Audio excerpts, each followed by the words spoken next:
Let's get some useful tips. I'd love to hear some of your war stories. I told you one of mine in due diligence, and also maybe get some tips, right, for somebody going into this process, if they wanted to try it on their own, which I don't necessarily, especially if it's your first time, I don't recommend trying it on your own. Yeah, not at all.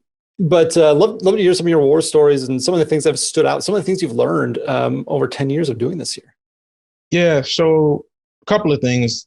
I think one of the things I've learned is that no matter what size of the business, online or offline, there are certain things that every business has somewhere. It might not be in the spreadsheet, it may not be in the QuickBooks, it may not be in the Google Analytics, but they have it somewhere. And so everybody has financials. Everybody can put them into a monthly basis. So if people say they don't have it, that's hogwash. Everybody has a customer list. Everybody, if they have any significant assets, they have an asset list. If they have revenue from multiple streams, I'm sure they spent the profit from those streams. So I'm sure they know where the money came from. And so one of the things that I would encourage people to initially settle into is that you as a buyer, because I represent the buy side, need to be patient enough to know that that data exists, even if you can't get it from the intermediary at that time. For whatever reason, that person may be protecting their client. The data is there. And so you're going to have to get it sooner rather than later, but there's a set of data available. Stories are the best. I mean, one of the saddest stories, I remember I was looking at a company that installed commercial cameras and control access doors out of just north of Dallas, Texas. And I was hot on the industry. The financials came back solid. The seller sounded reasonable. So I put in a letter of intent. The guy wanted to see me before he was going to accept it. So he's operating off of QuickBooks. So I had pretty good data.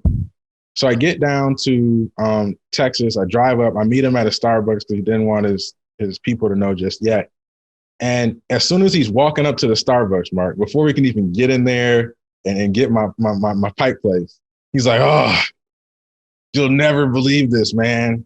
Our QuickBooks went down this morning." Like, how could that happen on the day that you come? Our freaking QuickBooks it blew up. I can't get to it. I got my bookkeeping lady on it. And Mark, I'm sitting there and I almost turned the car around and went back to the airport and flew back to Atlanta. But people who know me will get, I said, I need to learn this lesson on how much this guy's willing to lie. So I sat through another day of interviews with his sales team, conversations with him, so I could fully understand how many ways he was trying to pull the fleece over my eyes. But that's the kind of stuff that, by the way, I didn't tell the best part of the story, which is terrible. So anybody who knows about QuickBooks, the cloud version, what he was telling me is that QuickBooks Intuit went down for 24 hours. If anybody believes that, I've got oceanfront property in Minneapolis to sell you. So I'm like, hold on, there's no need to call Intuit on this. This guy's blowing smoke.